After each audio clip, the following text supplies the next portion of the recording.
Welcome to the Trauma Informed Lens podcast. I'm your host, Matt Bennett. Each episode we talk about the research and practical aspects of the trauma informed movement. This podcast is not designed to replace mental health services. If you feel uncomfortable or triggered by our discussion, please consider seeking your own trauma treatment. In no way is seeking treatment an admission of weakness. It is a chance to build resiliency and experience post-traumatic growth. You can find show notes, resources, and more at traumainformedlens.org.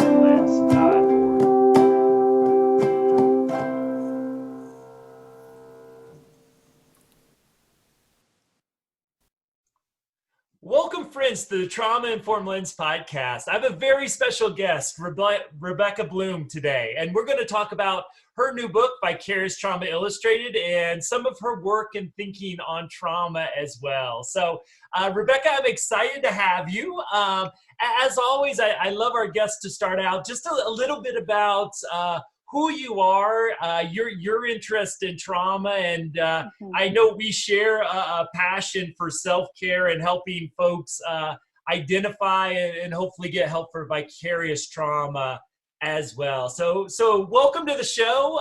Please introduce yourself to our listeners. Great. It's great to be here. So my name is Rebecca Bloom. I'm a board certified art therapist, and I'm also have a great interest in sensory motor psychotherapy. I'm trained in level 2 with them. So I started my training in New York, and I worked in the foster care system there. And then right away, I got into adult psych in the South Bronx. So it was kind of a crash course in trauma treatment, immigration, poverty, drug addiction, mental illness. But the clinicians there all had been there 20 or 30 years, and it was kind of a master class in why people can stay in the work, and everybody had passions that they were actively doing outside of the work. Yeah. And then I came back to my home base, Seattle, and I taught for 8 years in the Antioch graduate program in art therapy. And then I watched students burn out even before, so they would graduate and never practice in the field. And it brought up a lot of questions for me of why, what's happening here? Someone's just spent a lot of money, and from what they've already seen and the way that the training system has changed, going from our training is developed to working with the worried well to clinicians are working with the hardest to serve population basically before they have any understanding of what it means to be a therapist. And so many of the exercises in the book were developed in those 8 years, trying to help people process what they were seeing. Very cool. Yeah. And so I would love, just one of the fascinating connections there with the sensory motor and that integration piece with our therapy. I just love to hear sort of, it sounds like you maybe started out in the art therapy arena and then moved into, what was that sort of progression and how did that become an interest for you? It's something I know I'm fascinated with just because I've seen it have such great results with folks. Yeah, well, I could see that people were holding things in their body. It actually started, I had one client who, in her most stressed out, would put her hand on her head like this. Wow. And I actually did not learn through sensory motor what I should do with that. But that was the initial question, was why does that client keep making that same motion when they're stressed out? What's happening there? And so I was trying to figure out what to do next. Like a lot of people in their career, I think I was like 15 years in at that point and just needed some new structure to feel invigorated. And a friend of mine kind of dragged me kicking and screaming into sensory motor, and it ended up being a great fit. I'm also really lazy, and the training was happening in my hometown. So I was like, perfect. Like I only have to drive 30 minutes and I don't have to get on a plane. But once I got into it, it meshed so well with staying with the body, being present, being, the 5 sense perception, color, heat, taste, see, hear. You can add that into artwork so easily. But I've even developed all these coloring sheets that are, it's a brain, it's a heart, it's the throat area of the body. So if someone says to me, I'm carrying so much tension in my throat, I can't even talk about it, I say, great. And I hand them a coloring sheet that's basically this outline and say, just fill it in. You don't have to tell me anything, just fill it in. I can tell you 90% of the time there's a huge black object right here in the throat. My throat's closing. That's funny. I'm having trouble. And so and then we can look at it and be like, wow, that's a big block you have in your throat. How long has it been there? What temperature is it? So in that Gestalt way, you have a third object to talk about and think about it. Yeah, I love it. Very cool. And I'm in the middle of going on a nerdy exploration of that 10th cranial nerve. So that vagal nerve originating in the throat area, we know from what I read, and this kind of comes from the chiropractic world, but find it fascinating, this connection between the neck and the overall functioning of the autonomic nervous system. So when you said that, I was like, wow, what a insightful thing. And that's what I love about the art therapists that I worked with. I would say the same thing. Well, I know a very different thing, the art and the music therapy, both of the insight you all get is sort of like the traditionally trained mental health, psychotherapists, like just the insight, especially for folks that have trouble sometimes verbalizing things, where me being trained in cognitive behavioral therapy was not really helpful, but boy, the art, the music, those really opened up a whole new realm of treatment, and always would try to integrate those in the programs that I ran. Yeah, I mean, the other thing I talk about with clients is that if you're looking at the chakra system, the neck is the narrowest, most vulnerable part of the body. So isn't it interesting that, it's one of the places of the body that's not protected from the back. Yeah. And so many clients can relate to that, right? No wonder I feel so vulnerable there. No wonder so much of my tension is there. And so, yeah, I mean, we can spend the whole session just talking about why clients hold their tension there. And well, I do want to talk about your book, but I might have to have you back because, that is a big fascination of mine as well. So let me grab the dog. All right. Yeah. Hi, Momo. Come back in. Okay. All right. Now we're set. Okay. All right. And so let's talk vicarious trauma a little bit. There we go. Awesome. Beautiful. Congratulations still. That is awesome. So you gave us a little bit of background on what you saw happen to some clinicians during just their training, not, and I'm sure some of their training involved getting into the work with clients and other things, but just let's give a definition, your definition about vicarious trauma, because I think what I see in the literature, we may not have locked in on and agreed. You got secondary, vicarious, compassion fatigue.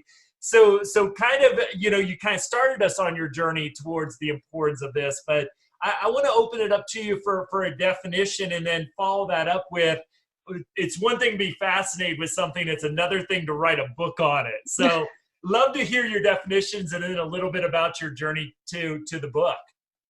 Sure. So in my definition, and I combine the three. So some people are like, no, what is it? Some people say, the first step is burnout, and burnout is different than compassion fatigue. Burnout you can solve with a bath. Compassion fatigue is the next level. So I just take away those kind of stratifications. But so in my experience, it's when the therapist begins to feel the same symptoms that the clients do. They're starting to isolate. They're starting to have nightmares. They can't wake up in the morning. They don't see the meaning of life. They have aches and pains in the way that they've never had before. They don't trust people. Yeah. They can't get back on their feet. No matter how much rest they have, no matter how much vacation they have, they're always feeling super burned out. So that's just kind of the combination of symptoms that I see. Obviously, different people are going to have different pieces of that. Yeah, and it's been a fascinating thing because one of the becoming more and more popular is self-care, and to try to find that definition. I think one of the ways I've sort of talked about it, because I do think we can get lost in language sometimes, but yet sometimes a label is helpful is, kind of pulling apart at least a little bit, though, as I like to say, it all goes in your same body. So we don't want to separate two parts, but I always like to think there's like, in one hand, a stream sort of stress coming from the emotional, something I call empathetic intensity, the emotional aspect of our work, which doesn't necessarily exist in all other professions out there. You may not have that. In every occupation has emotional stress, but you're not going to have the same stress if you work at a bank or maybe at a factory as you do if you're hearing about people's trauma. And then also I like to give voice to the work stress as well. And that's kind of how I pull the burnout section from those other components. But again, the important message is that all that goes into the one body, the one mind that you have. Yeah, and I should have interviewed you before I wrote the book.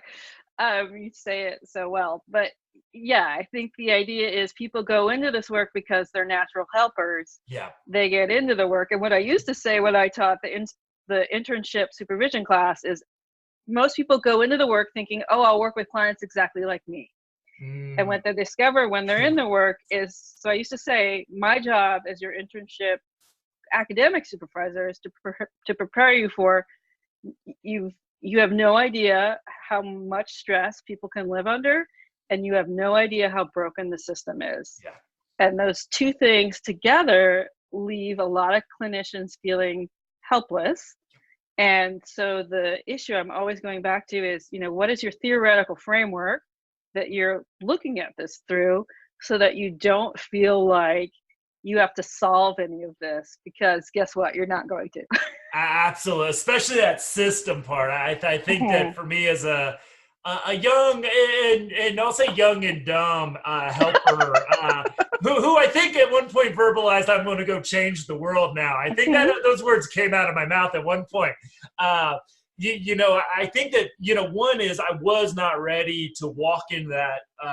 I like to say, I got a friend, a physician, Deb Bourne up in San Francisco. She talks about the fire we signed up to walk into, but I wasn't prepared for that. Like, I know I thought I was going to help people heal. Like, I thought that, there'd be a little struggle there, but, but that, boy, as you mentioned, as much as that hit me at different times in very powerful ways, I tell you what, the system and organizational stress, especially when I saw it potentially doing harm to the folks I was trying to help, and knowing I was part of that system is, wow. It just, nobody told me, hey, I wish I would have had you as an advisor, because somebody needed to tell me, hey, you're not going to save the entire world in your first week. And then B, you're going to run into as much dysfunction on the system side as you are in the family systems and other things you're going to work with as well. Yeah. Is there anything, obviously the book's probably part of this, but working with, young, maybe not young necessarily always in age, but new therapists coming into the environment. Have you found any ways, because I know we have a lot of supervisors that are trying to keep folks healthy too, besides kind of prepping them for it, are there any other things that you do to say, hey, here's your protective factors to go out into the world? Yeah, so the program that I worked in had a lot of papers. People wrote papers, right? And so I'd read the same paper over and over and over again. And so one of the things I tried to do was mix it up. I'm trying to find the name. So there are these two theorists. I'm going to spell her name because I never know how to say it. It's Saakvinte. Yeah. Karen and Laura Perlman. And they wrote a book in 1996 called Transforming Pain, a workbook for vicarious trauma. And so I pulled from their work again, and I teach these workshops now too. And so I'll always say to people, there's a lot of protocols for addressing vicarious trauma, and I'll go through some of them. And so I'll say to clinicians, have any of you ever seen any of these? And the answer is always no. So people do a lot of research on vicarious trauma, but it doesn't reach the people that actually need it. And so one of the things that I would do was on the third quarter paper, I would ask people to write it in a different format, which was to use, there's 2 women, they have a 9-step protocol that they do to address vicarious trauma. Should I just read through it so people Yeah, know it? let's do Okay. it. So it has 9 questions. The first is, how has your work impacted how you see the world? Mm, How has this work impacted your spiritual beliefs? How has this work impacted yourself, your sense of self, groundedness, and emotional stability? How has this work impacted your sense of personal safety and your family's safety? How has this work impacted the way you judge people? How has the work impacted your sense of control, your ability to be alone or with others, and your relationship to your body? wow. So so if you can answer those 9 steps. Those are so, and I think this is what we forget. Those are such deep questions. Like, Yeah. I think I think too often we just, because we're so busy, we don't step back and say, ask those things. But yeah, it strikes me, and I've heard those before in some places, but just hearing you say them, like how deep that is, each and every one of those questions. So it's interesting. I'm sure my practice goes through these cycles. So sometimes it's everybody's getting divorced. Yep. And right now I had 3 different people that were in some kind of counseling role in a public school in Seattle. We have some of the worst funding in the country for public schools. So I could go on about that, but so I understand why these people are so stressed out. And so the first thing I did was introduce to all of them your experience vicarious stress due to both the stories of your clients and the system breakdown. And so I went through these 9 questions. I do it as a single session. I say, we're going to do this specialized questionnaire. We go through it, and it invariably, there's at least one, if not all 9, that they're able to further describe. Oh, wow, my spiritual beliefs have been devastated in this process, or I don't leave the house anymore because I'm afraid of others. I'm especially afraid of this one building where I know that my client was shot outside of. So like you begin to pick it apart. And I think the problem with vicarious trauma on the job is, just like regular trauma, we just get flooded and we forget what the original stimulus was that's making us so flooded. Yeah. Well, and again, I've just come to appreciate all that intensity, all that, and our brain, is so normalizes so often of losing that positive or at least balanced view of the world, and then again, all that stress of working in the system, working, and then all your personal life stress as Right. well. It's like I've started to challenge people around self-care. Is I really believe, and this is based on research, that I've done over the years, is we almost have to think of ourselves as a musician or an athlete, someone who prepares for their work. That self-care can't be, I think you may have mentioned it, like a bubble bath to get rid of burnout on a Wednesday. Like, nothing wrong with bubble baths on Wednesdays. I'm all about it if that works for you, but it's like, okay, what do you do every day? And then when you identify, how do you identify that it's having a negative impact, and then have a plan ahead of time to take some positive action. And it amazes me on how many people come into the field or have been in the field sometimes for decades and never really thought about that in any kind of strategic way.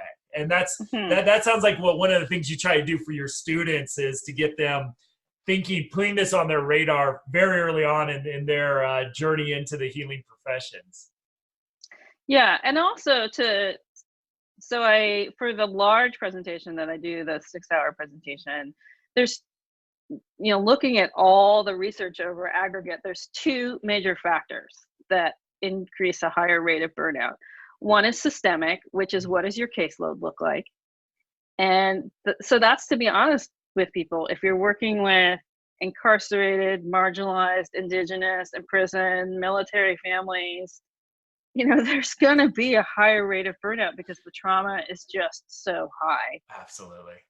And then the other is your own personal history. If you have your own history of violence, if you have I also do a piece of using the ACEs score, the Acute Childhood Experience Scale.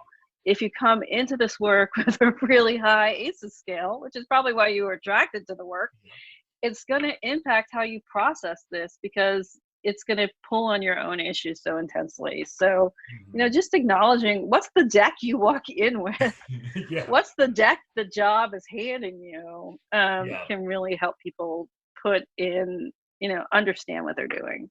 Absolutely. And I think that, I think I'm still here today. Obviously, I don't have a control mat I wish I had a control mat that I could test all this out on. But, I know when I was being trained as a therapist and actually doing work in the field, and I started out in juvenile justice and then went to child welfare and homelessness. So you talk about the fire of emotional intensity. I don't know if I'd be here today in this field if I wasn't in therapy myself. And I was, I'm not going to say I was above average on the mental health scale entering grad school, but I was functional. And yet I just, as I had these, and we didn't necessarily have the word vicarious trauma and much around, or even really talked about self-care.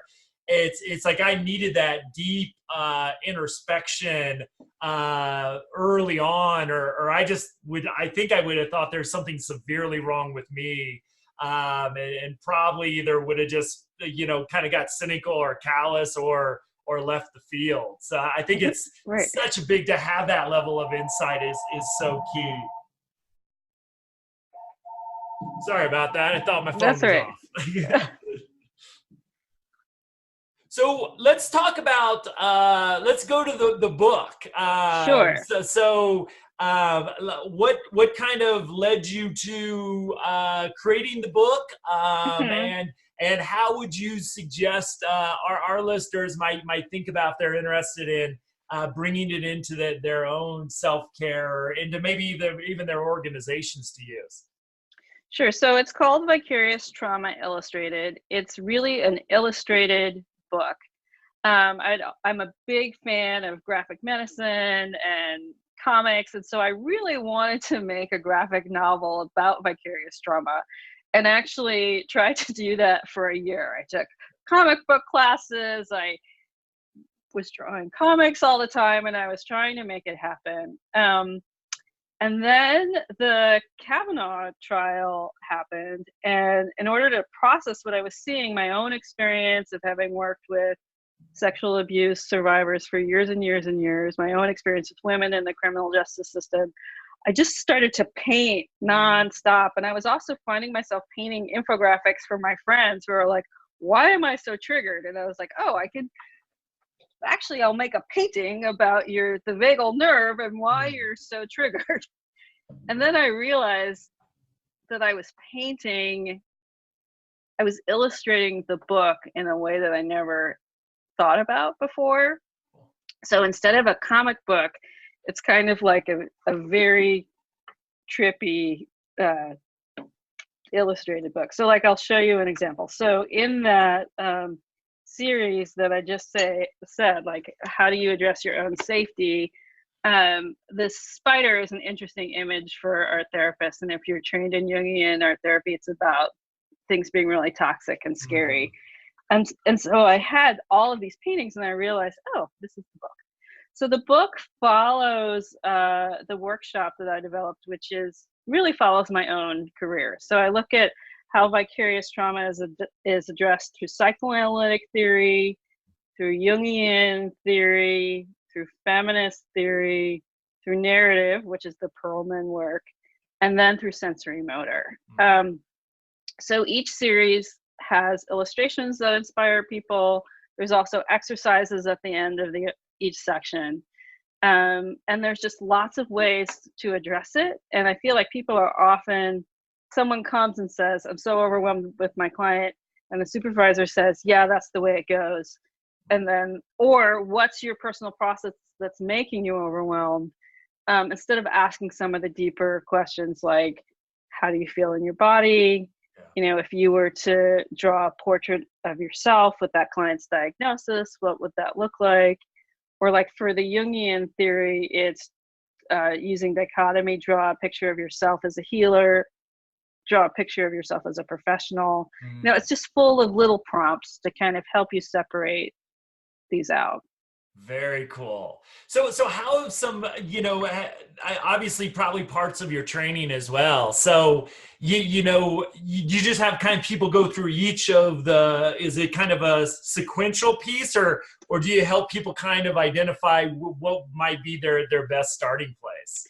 Well, I found that actually the narrative is the best starting place. Yeah. So although the book goes in my order, if you could only do one part of this book, I think those 9 questions that I mentioned earlier, they're illustrated by me in the book, and that can really help people think about it. But many people are working mindfully right now, and so the mindfulness section is full of ways to slow down and stop and look at how you feel about the work, how you sit with the work, how you're in your body when you're in the session. The story I tell when I do the workshop is that, so in Seattle, we don't see the sun for 9 months a year. Yeah. And the first time I was in a short sleeve shirt in the spring, I looked at my arm and I had little tiny bruises all over my arm, and I couldn't figure out how I got them. And I realized, kind of like trying to be more embodied throughout the day, that when I was in session, I was digging my arm into my wedding ring without even really realizing it. And so I wasn't present because I was actually slightly injuring myself. Wow. No idea. And so there's ways that we don't even realize how we're sitting in the session, that if you can start to slow down. And so I would really had to look at myself. When am I crossing my arms in the session? When am I leaning into that crossed arm? Just really slowing down to see in what ways my embodied practice, I was, not present. Yeah. Yeah. Well, and that's one of the things that I've paid a lot of attention to, and it goes right along with some of the great research that has been done on mindfulness for us as helpers and healers, and how important that is to us is, just the energy that it takes to be present, just because, I always like to challenge people. If you don't think you're on automatic pilot a lot of the day, just, how many people have driven to work, parked their car, and not remember anything about your commute? And so many people, I've yet to find somebody who hasn't had that experience.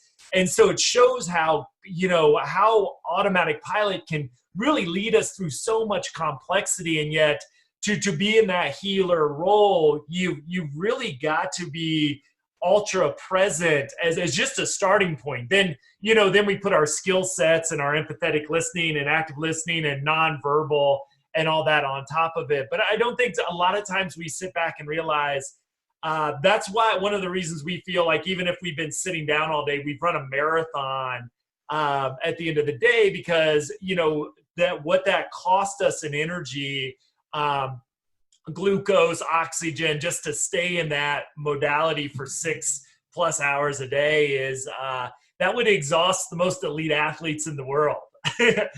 And I don't think we necessarily give credit to that energy intensive piece of our work. And then you throw on there all the trauma, the setbacks, and all the other issues we face. And in some ways, it's amazing that there is some level of sanity in the helping professions.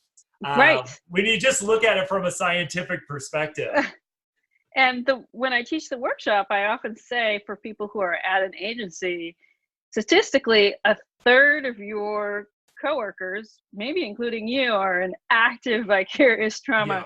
So just think about that the next staff meeting that you're in, and notice, 1/3 of people are completely checked out. Yeah. Yeah. And how that impacts you, because maybe you're the one picking up, carrying the weight, right? Yeah. So it plays out at multiple levels. Yeah, well, and then I mean, you work this out, and then you've got, if there's that many people at a team meeting experience, and again, I always like to say we're not using trauma lightly here. This isn't just No, something to sell a book that we're going to put trauma on it. There's a no, reason. no, There's no. vicarious stress and all that as well, but this is trauma, and then if you've got a good portion of that team in that space, then your team dynamics, your support of each other, your functionality as human beings with one another also suffers greatly. So now you've got all the team dynamic stuff on top of it. And now we can be angry at each other as well as just being traumatized by the work itself too. I've been in that meeting. Me too. I think I've run it a few times as well. I always try to pay attention to it, but yes, I have. So I'm interested as somebody who has tried in my work, and I had an interesting, I was doing a training in Albany, New York, and it was the medical center who does this uses something I don't use in a lot of my trainings, kind of a pre-post test where you can text in your answer. And so I was doing a very short 90-minute talk on self-care. And sometimes when you think about something obsessively, it just becomes your normal and you expect everybody else thinks the same way.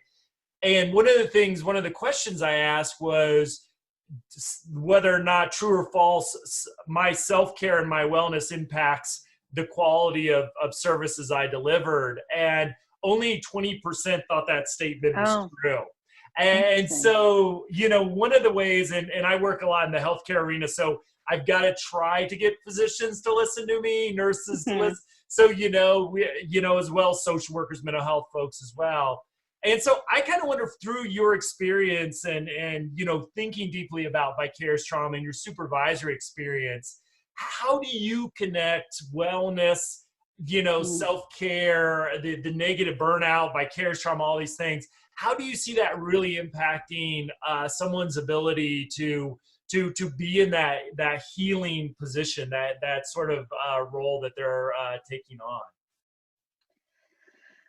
I mean, you are the instrument. So as well, and our work is different than a lot of fields. I mean, you're really giving you. So this idea that you could do the work and not be in a good space. And I see this. I have friends that are doctors, and they're under tremendous pressure to just produce. But this idea that there would be any time to care for yourself and you should do that at all is huge. Also, I love the idea of community care and this concept that as we blame clinicians for not caring for themselves, this idea that we bring firefighters meals when we know they're really working on the front, or we acknowledge teachers. We have a teacher appreciation day. There's no therapist appreciation day. And I'm fascinated by the strata of the work, how in the press, they always talk about psychologists, where in most regions in the Northwest, people don't have access to psychologists. They're working with all master's levels folks, and people don't even know what we're called, right? Yeah, exactly. So we're not acknowledged in any way, and the community doesn't even know the hard, heavy lifting that we're doing. So I don't blame clinicians for not doing self-care, but I do really try and educate them with statistics that this idea that you could teach something from a completely burnt out state and someone would listen to you and absorb that information. If I just call this substance abuse counselor robot, that like you're just like kind of saying the things that are in the book. Clients, what we know about how clients learn is, what's hard is that people probably won't absorb as much of the information as they could is if you were in a more grounded place. And then it's like the chicken and the egg, right? What comes first?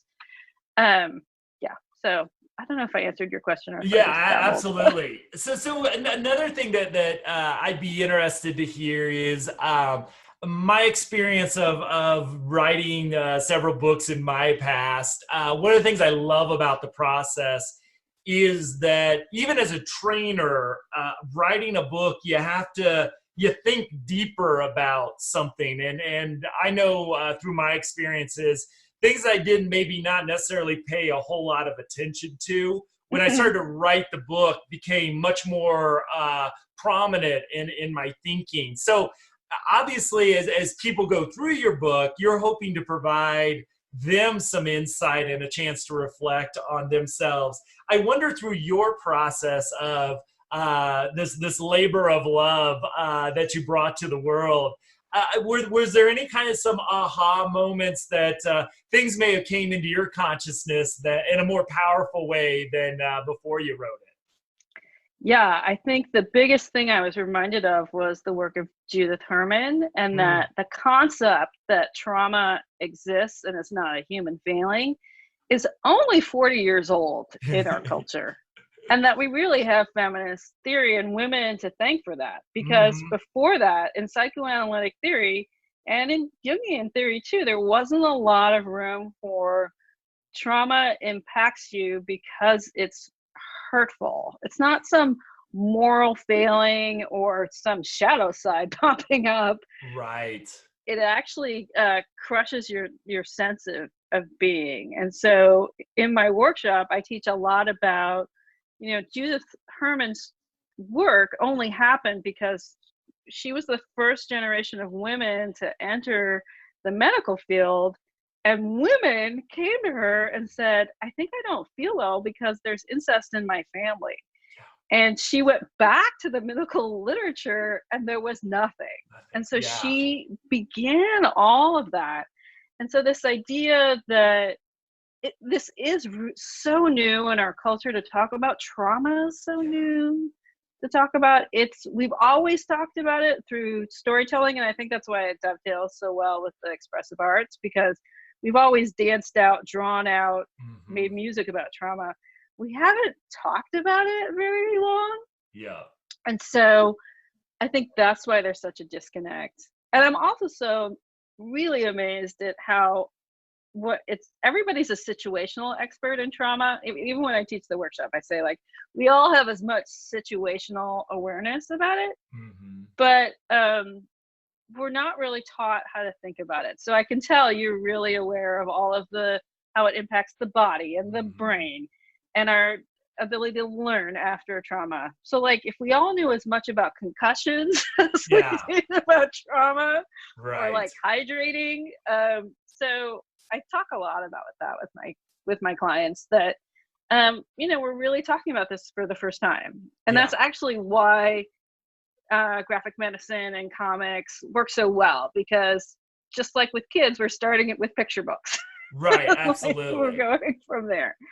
Absolutely. Well, and then the vicarious piece of that as well. I mean, that becomes like, not only are we kind of helping the folks we're serving, our clients, our patients, our students, a chance to express, again, that thing. I think you make a great point that we didn't really have a language. We came out, but again, a lot of that historically in art and storytelling, not necessarily in the therapeutic setting, or at least in a way we were doing it, I think, intentionally to help resolve. And then the vicarious trauma throws, I think, a whole twist. This is why I love where you that narrative piece that you're starting to do about challenging us to look deeper into the impact this work is having on our own mind, body, as well. And it's like I try, and I kind of make it a joke, but it's for a purpose. Is like, you look at the negative impacts of work stress. And to me, you can just throw everything, the vicarious trauma, the burnout, all those pieces, the system stuff in there. I mean, it's killing us. I mean, just like we see with the ACE study, and this is the disconnect I find fascinating. The ACE study, I think, where we know, okay, untreated childhood trauma leads to this. It's like, hey, wait a minute. You also need to look in the mirror, because that trauma can be impacting you as well. And boy, does that change how we look at things. I mean, you just look at medical school, for example. It's like, are you intentionally trying to traumatize people through that Right. experience? And Yeah. it's like getting this into academia and other places. In my opinion, it's like we're trying to catch up with those that got out of the academic experience without, Yeah. like with me, is all I was told with self-care is leave work at work and home at home. So obviously that failed miserably within the first week. So trying to catch up, but also I love the work that you're doing in that academic setting to give people some tools that I think a lot of us came out with thinking there was something wrong with us, that why Yeah. do I feel this way? Why can't I get off the couch after work? And what I think is fascinating when I look at my friends, the number one thing, so I've been in the field 20 years. The number one thing my peers do who've been at this work this long is they go on silent retreats. That's not attractive to me. So I have friends that are in silence 3 weeks, a week, a month. And isn't it interesting? And I know this is like Seattle and it's its own little world, but the things that my friends are doing to restore the clinicians that are still in the field that I look to the most Yeah. are sitting in silence. Yeah. Like they don't want any more input. Yeah, Right? exactly. Exactly. Well, I found that social isolation early on. I kind of make a joke of it, but it's like all I could do at the end of the day was drink a beer and watch The Simpsons and lay on the couch. Like, and obviously those are not the coping skills I now suggest for wellness in our profession. But I think I really realized is like, God forbid one more person, a friend, would have a problem. And, now I know, my social network determines a lot of my health, but it's like, oh my, it's just like I could not socially get off the couch. Like, Right. and I think a lot of folks draw in, and then, I just have so much respect as someone who doesn't have children that people go home and parent in the evening. My wife's a first grade teacher, so there's something good about we're both exhausted at the end of the day. So right. it's like, we talk and then we crash, which I think we do that because we're just like exhausted, even though we're pretty good at the self-care piece. But yeah, I think that isolation, that withdrawal, whether that's just kind of like withdrawing into yourself or, as I like to say, kind of hardening your heart to other people's emotions. It's like, it's like those, I think that silence is just, hey, I can spend time without hearing one more person's trauma or problems. It's a powerful example. Yeah. So what And I'd be interested in is, as somebody who doesn't go on the weeks of silence retreat, what are some other ways, both in your life, individually for yourself, and also for those young professionals that you're mentoring? What are some other ways that you see folks do a good job of bringing their best energy to the work day in and day out? Are there other strategies that you really suggest people think about? well, so social support is key, and I think that the folks that I've noticed who stayed around, they have a hobby outside of this work that keeps them on fire. So for me, it's some kind of art form. I've gone through nature photography, felting, I'm on to painting, but I lose myself in it and I forget the rest of the world. I also, it takes money and time, but I go to classes, I go to writing retreats. So I have things outside of the work that keep me refreshed. I think I describe it as like a tide pool that you need water to like wash in and Yes. fill you Love up with that. something. Because the work itself is it's not going to change, Yeah. right? It's always going to be this. So what are you going to do outside of it? And then the town that I live in has probably a film festival going every other month, and so what I've committed to is I go to a lot of live theater events, talks, movies. I'm just trying to get other energy and keep my social network going. I mean, that was the other thing that the studies show is that the two things that help the most with vicarious trauma are a supportive workplace and support outside in the community. And so that's one of the things I say is to tell your friends and your family, hey, I've got this really tough job. So check in on me. Yeah. And, this is the most socially isolated time in human history. And so to remind folks to reach out, it's just really important. Beautiful. Yeah, one of the ways I try to make that concrete for folks is that whole research that emotions are contagious, and just really honoring, like I said, it's as you gave voice to, this is what we signed up for. Now, we may have not have fully understood what we were buying when we got into it, but, I think you don't go into the healing professions unless there's an injury to help heal, and it's sort of, for whatever reason, being called into that. So thinking about the emotions you expose yourself within the course of the day, and how to balance those out, and really celebrate the positive ones, because we do get a bear witness to post-traumatic growth and huge steps that our clients make, but oftentimes when they're successful and hit that stage, we'll discharge them. So, right, they move on. So it might be 5%, 10% sometimes of those positive emotions. So how do you structure, how do you, again, like you said, have that healthy work environment where we can laugh together, where we can support each other? And then again, at home and in your personal life as well, it's like, how do you balance the pain and suffering we walk into every day with joy, happiness, and love? And I think if you almost break it down as a mathematical equation, it sort of, in many ways, puts the challenge out there in a little bit more concrete way for something that's, sometimes emotions are hard to quantify in that way. Yeah, and I also think having a theory that you're drawing from, like sometimes it's funny, like going back to the basics, when people say, like, people, just so that you can see how the client's reacting to the theory in some ways, and take yourself out of it, because it can feel really personal. My clients aren't getting better. Yeah, you're right. They're not. But how are you as a clinician growing? Yeah.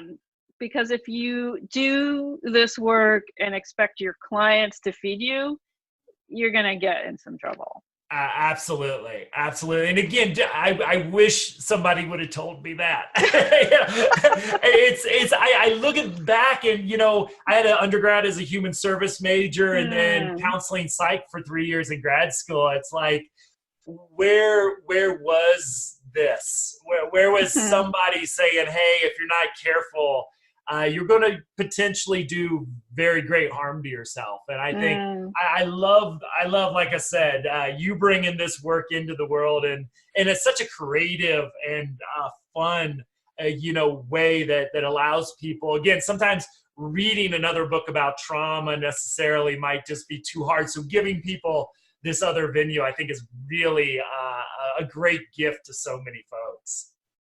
Thank you. Is there any other final things before we wrap up? Any other insights or nuggets of wisdom you'd like to end this great discussion on? So I heard this from a student who heard it from a supervisor. Work half as hard as your client is working. Love it. Love it. Love it. Love it. Great skill. And plus, it always is a reminder for me that I need to shut up at times, which is one of my, like, why did I ever go into this field? I never like to shut up. So, Rebecca, I really appreciate you joining us. If folks are interested in your work in the book, what's some of the best ways for them to get a hold of you? So I try and do all the social media. So my website is bloomcounseling.com. I'm pretty active on Instagram. It's RTEXT. Great. And then I have a Facebook business page based on my last book, which I would have never named it this before, but it's called Square the Circle on Facebook. And that was the first book. And that has all the body-based coloring sheets if folks are looking, and a lot of chakra stuff and other art therapy exercises. It was that book that sold well on Amazon that gave me the strength to write more books. So if you're looking for art therapy exercises, that's a great one. Awesome. And we'll put all that. You can find those in our show notes at traumainformedlens.org. Rebecca Bloom, thank you so much for joining us. I feel like there's probably 18 more podcasts I want to pull each section of your book out and explore in great depth. So maybe sometime in the future, I can have you back on, because I think there's so much additional stuff that we could explore. And just I just want to thank you for bringing this topic out and giving folks a resource for themselves as well, and permission to sit back and think deeper about themselves and the work as well. So great. Thank you. And thanks for doing this great podcast on this important subject. Absolutely. Thanks so much. Again, find all the information on the show at traumainformedlens.org, and we'll see you again soon. Thank you very much.